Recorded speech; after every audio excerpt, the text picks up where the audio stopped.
Bánh bên trong cực kỳ xốp luôn, ngon lắm. Xin chào cô bác anh chị và các bạn. Hôm nay mình chia sẻ bánh donut. Bánh này thì rất là dễ làm luôn. Mấy em nhỏ mà thấy bánh này là mê lắm luôn á. Cái bánh của mình nó vàng luôn, áo một lớp đường bên ngoài kia nè, ngon quá chừng.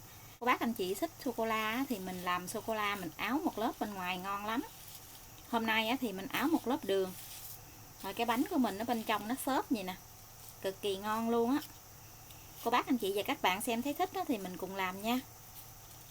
Thành phần nguyên liệu của bánh hôm nay thì mình có 350g bột mì đa dụng, 200ml sữa tươi không đường, 35g đường cát, 40g bơ, 7g men, 7g muối, một cái trứng gà. Mình nói làm men khô có cô bác anh chị không biết men khô là loại men nào. Mỗi khi mình làm bánh có men là mình làm loại men bánh mì men này nè. Với thành phần nguyên liệu thì mình sẽ để bên dưới video trong phần mô tả để cho cô bác anh chị dễ chuẩn bị nha. Mình cho 200ml sữa tươi không đường vô trong tô, 35g đường, 7g men. Trộn cho đường với men này nó tan ra. Một cái trứng gà.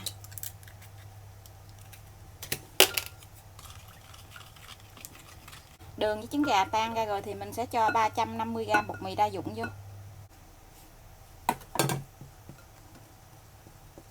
Giờ thì mình sẽ cho 7g muối vô. Muối thì mình cho sau á. Mình trộn tất cả cái hỗn hợp này nó đều lại.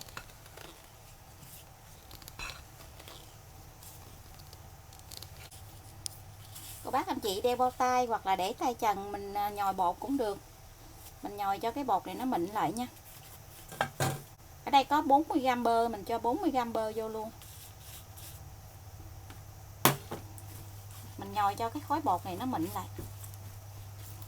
Bột nó hơi nhão á, cô bác anh chị lấy dầu ăn á, mình thoa vô trong lòng bàn tay á, mình nhồi thì nó không có bị dính. Mình để trong tô mình nhồi, hoặc là cô bác anh chị cho ra cái mâm hay là cái thớt á, mình nhồi cũng được. Mình nhồi khối bột bây giờ nó đã mịn lại như gì. Mình nhồi khoảng chừng 5 phút á. Bây giờ thì mình sẽ xe tròn cái bột lại. Cái mặt bột nó mịn lại như nè. Sẽ thoa một ít dầu ăn xuống dưới cái tô gì. Bây giờ thì mình sẽ để bột vô. Mình lấy nắp mình đậy lại. Mình ủ bột này cho bột nở lên gấp đôi nha. Mình ủ khoảng 1 tiếng rưỡi á. Mình ủ bột đã 1 tiếng rưỡi rồi nè. Cái bột nó nở lên quá chừng luôn.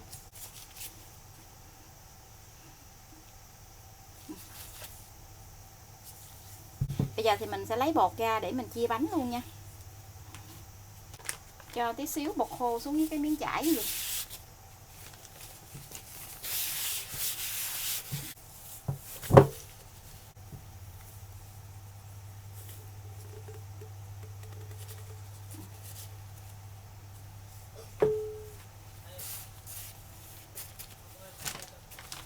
Cho tí xíu bột khô lên trên luôn.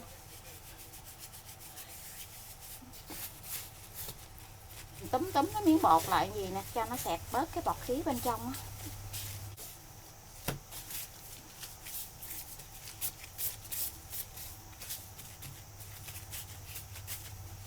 Rồi mình chia bột ra luôn. Nếu như cô bác anh chị chia cái bột bự thì cái bánh của mình nó bự.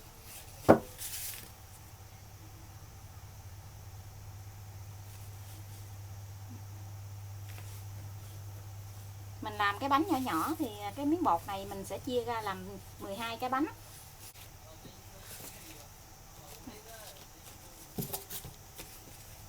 Miếng bột gì thì mình chia ra làm 3 cái. Mình làm cái nhỏ nhỏ thôi. Xong rồi thì mình sẽ túm cái miếng bột lại gì. Túm cho nó tròn tròn lại, mình xe tròn lại á.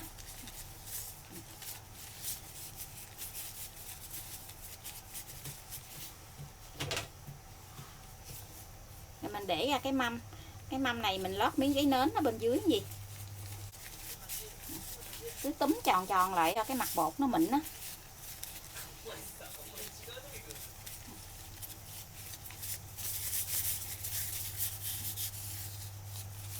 Bây giờ thì mình sẽ lấy cái màng bọc thực phẩm mình đậy lại, mình để cho bột nghỉ thêm 15 phút nữa nha. Cái màng bọc thực phẩm đậy hoặc là lấy cái khăn mình đậy cũng được. Sau 15 phút rồi, bây giờ thì mình sẽ đi tạo hình bánh luôn. Mình tạo hình cái nào thì mình lấy ra cái đó, để cái bột của mình nó không bị khô á. Mình cũng cho miếng bột khô xuống dưới cái miếng chải vậy. Lấy cái bột ra, mình lấy cái tay á, mình ấn ấn xuống. Dùng cái cây cán bột nè, mình cán cho cái miếng bột á, nó hơi dẹp dẹp xuống một tí xíu. Cho nó tròn á, mình làm sao cho nó tròn lại. Mà cho nó hơi dẹp dẹp xuống. Ấn ấn xuống vậy. Mình cán cho nó dẹp xuống gì ha. Mình sẽ dùng cái khuôn tròn gì. Mình ấn xuống. Để mình tạo cái hình bánh đó, nó có cái lỗ tròn ở chính giữa vậy nè. Đó. Cái bánh của mình nó tròn gì. Mình chuẩn bị thêm một cái miếng giấy nến. Mình để cái miếng bánh này vô. Tí xíu nữa mình lấy ra cho nó dễ. Để mình cho lên cái mâm á, là mình khó lấy lắm.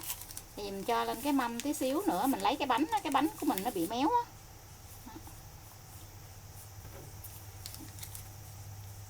Rồi mình cho ngược lại cái mâm để mình lấy cái màng bọc thực phẩm đó, mình đậy lại nha.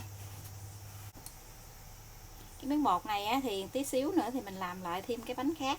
Tiếp tục thì mình làm cho hết cái phần bột này luôn nha.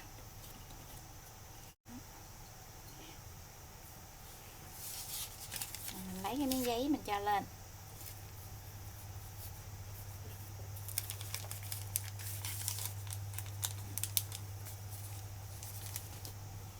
Phần bánh mình đã tạo hình xong hết rồi.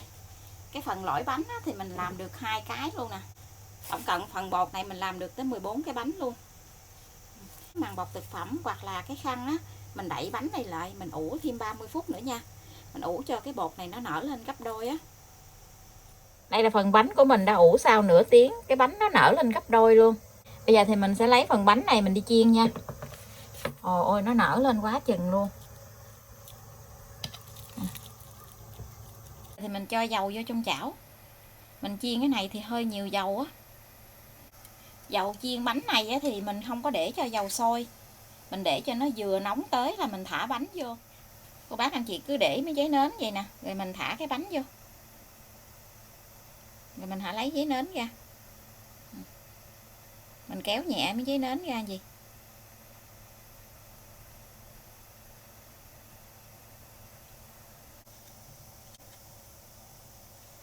Rồi mình lấy đũa mình đẩy đẩy cái bánh gì.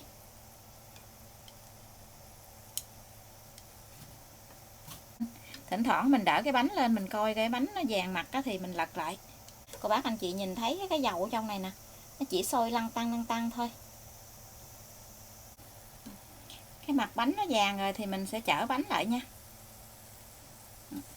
Wow, coi nè, ngon quá chừng luôn á.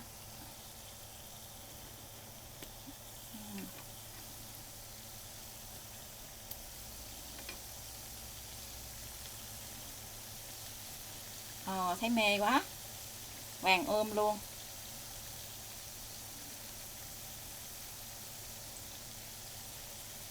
Bánh của mình nó vàng hết hai mặt rồi thì mình sẽ lấy bánh ra. Khi lấy bánh ra mình lấy chiếc đũa vậy nè. Mình xiên vô gì để mình lấy ra nó dễ. Đó. Lấy ra rồi mình cho lên trên cái gỗ để cho nó ráo dầu.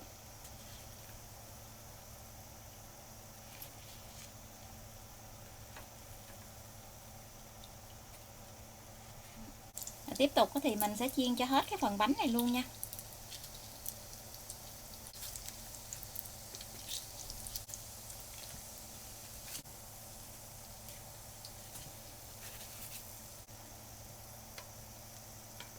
Mặt bánh của mình nó vàng rồi thì mình sẽ chở lại.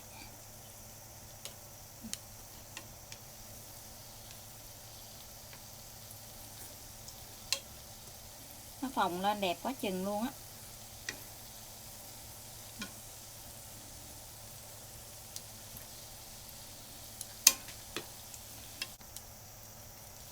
Bánh của mình nó vàng hết hai mặt rồi. Bây giờ thì mình sẽ lấy bánh ra.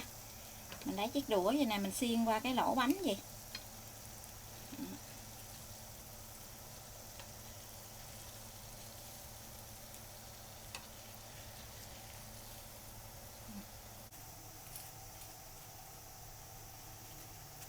Đây là phần bánh donut của mình đã chiên xong, nhìn đẹp quá chừng luôn á. Đây nè, nhìn nó vàng luôn. Chờ cho cái bánh này nó nguội hoàn toàn thì mình áo một lớp đường bên ngoài nha. Ở đây mình chuẩn bị đường cát trắng, cái đường cát mịn gì nè, hoặc là cô bác anh chị làm đường bột cũng được. Bánh này thì mình áo một lớp sô cô la bên ngoài cũng được. Bánh đã nguội rồi, bây giờ thì mình sẽ áo một lớp đường ở bên ngoài. Mình để cái đường ra dĩa như vậy, rồi mình lấy cái bánh mình nhúng vô, mình thoa cho nó đều hết cái phần đường, cho nó áo một lớp ở bên ngoài vậy nè. Mình cũng không có áo nhiều, mình chỉ áo cho nó dính một lớp mỏng thôi.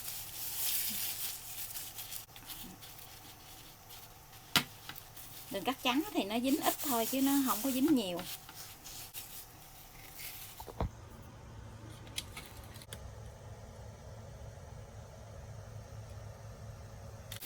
Để mình bẻ cái bánh ra cho cô bác anh chị xem nha. Cái bánh nó cực kỳ ngon luôn á. Đó nè. Trời ơi nó xốp. Xuất sắc luôn. Nhìn nó bên trong cái bánh nè. Ngon ghê chưa?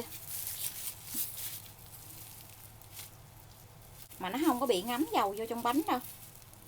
Ngon. Xuất sắc luôn á.